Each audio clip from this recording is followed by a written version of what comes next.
I asked my buddy Ron if I could test out his Tacticam 5.0 with an FTS shooting system for an upcoming prairie dog hunt.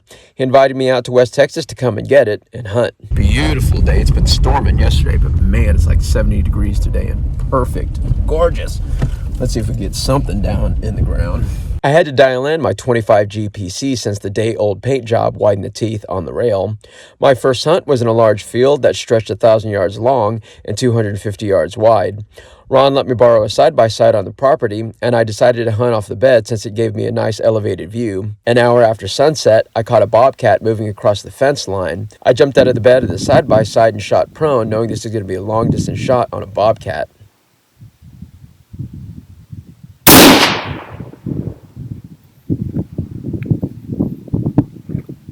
It's a small bobcat. A really nice pelt though.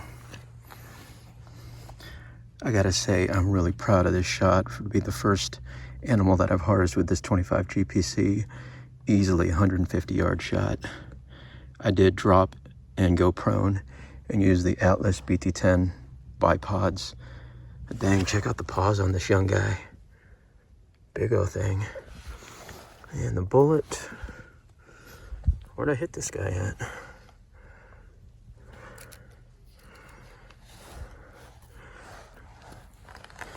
Well, let's see here. There it is. There's the exit. Perfect shot. Right through the chest. Nice bob.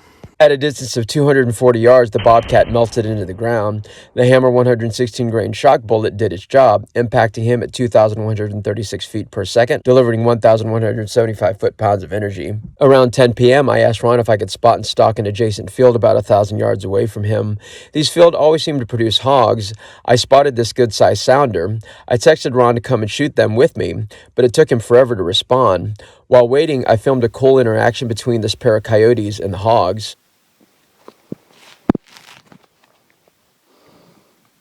By the time Ron responded, these hogs were moving pretty quickly, and I told him to boogie.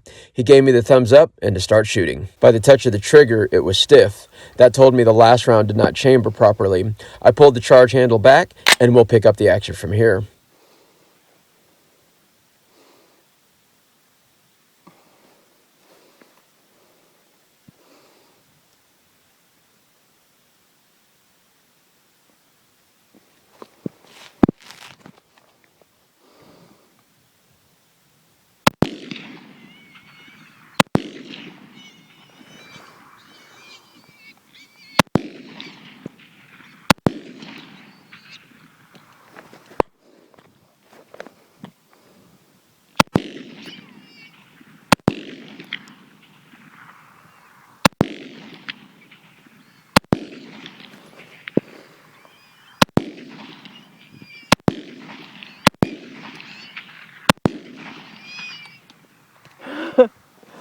Oh, Whipple. My best guess is the first hog was hit approximately 125 yards. A couple of good lessons here. First, I should have let them settle down before sending the second round. Second, this is a good lesson on where not to shoot a hog.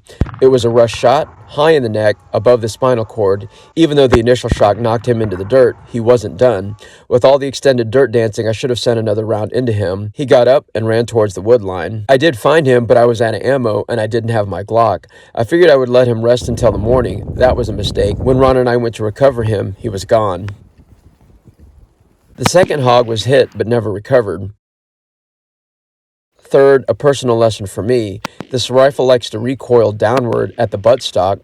I'm going to have to find a forward counterweight to offset the imbalance, probably a new bipod. This is surprising to me considering this is a 26-inch barrel. I believe it has to do with the A2 buttstock. Hammer Bullets is sponsoring my upcoming prairie dog hunt. I'll be developing a load with the Absolute Hammer 90 grain bullet. So until then, stay tuned for my next adventure.